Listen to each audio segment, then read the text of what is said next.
कैसे हो आप सब लोग। आज हम करने वाले बिजनेस स्टडीज का पहला चैप्टर, जिसका कि बहुत इंपॉर्टेंट टॉपिक है, बिजनेस प्रोफेशन और एम्प्लॉयमेंट में डिफरेंस। तो बिना टाइम को वेस्ट के शुरू करते हैं। जो लोग चैनल पे नए हैं सब्सक्राइब कर देना, क्योंकि मेरे चैनल पे आपको कॉमर्स से रिलेटेड, अकाउंट्स, इकोनॉमिक, बिजनेस सभी वीडियोस एक्सक्लूसिवली मिलेंगी। तो चलिए शुरू करते हैं।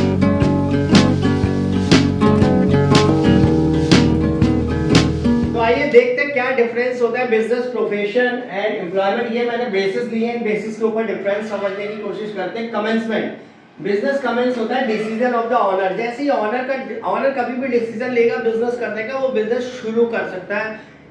बट प्रोफेशन को शुरू करने के लिए आपको डिग्री लेनी पड़ेगी। सपोज आपको डॉक्टर बनना है या आपको सीए बनना है, चार्टर्ड अकाउंटेंट बनना है, तो आपको एक कोई ना कोई उसके लिए जो डिग्री है गवर्नमेंट की वो लेनी पड़ेगी। उसके बगैर आप नहीं शुरू कर सकते, कहीं भी बैठ नहीं सकते। एम्प्लॉयमेंट में अपॉइंटमेंट लेटर होता है, जो सर्विस का एग्रीमेंट होगा आपका कंपनी के साथ में, वो आपको मिलेगा, तभी आप शुरू कर सकते हैं। तो इनका ये कमेंसमेंट हुआ।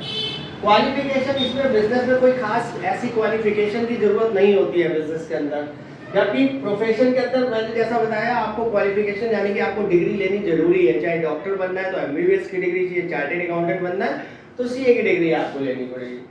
और एम्प्लॉयमेंट में जो है नेचर ऑफ द जॉब, जैसा नेचर है जॉब की, जो वहाँ की रिक्वायरमेंट है उसके हिसाब से आपकी क्वालिफिकेशन होनी चाहिए। अगर अकाउंट्स की है तो अकाउंट्स आना चाहिए, और अगर टेक्निकल है तो टेक्निकल आना चाहिए आपको।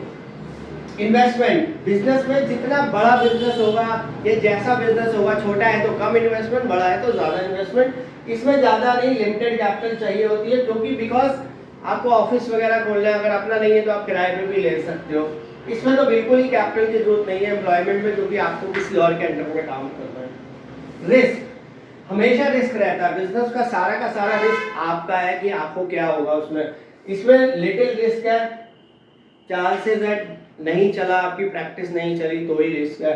और इसमें तो बिल्कुल भी रिस्क नहीं है, आपको तो जॉब करनी है, जैसा ऑनर आपका कह रहा है उसके अकॉर्डिंग आपको काम करना है। ट्रांसफर ऑफ इंटरेस्ट बहुत इंपॉर्टेंट पॉइंट है, इसको ध्यान से समझ लो, जनरली समझ नहीं पाते हैं। बिजनेस को आप आगे ट्रांसफर कर सकते हो, आप अपने बेटे को दे सकते हो, किसी को दे सकते हो, रिलेटिव को दे सकते हो।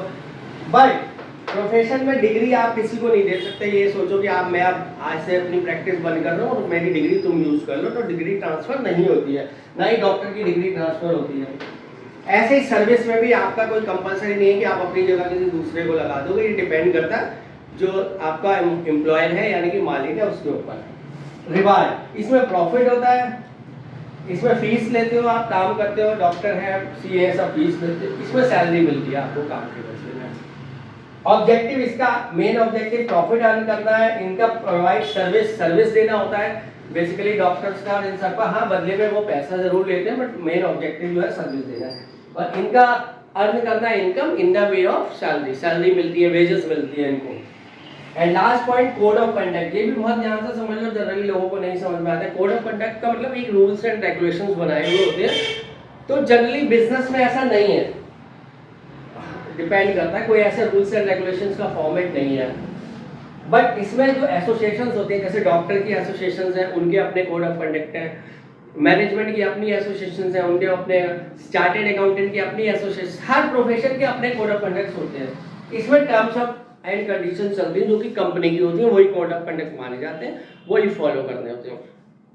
तो all these about the difference, and it is very छोटा जरूर है, बट ये बहुत इंपॉर्टेंट टॉपिक है। इसको अच्छे से कर लीजिएगा, अच्छे से स्क्रीनशॉट ले लो, अच्छे से राइट डालो इसको सारा का सारा बढ़िया करके, सो दैट कि आपको ये पक्का हो जाए। बहुत इजी भी है ये, ठीक है। फिर मिलते हैं हम इसके बाद नेक्स्ट वीडियो में।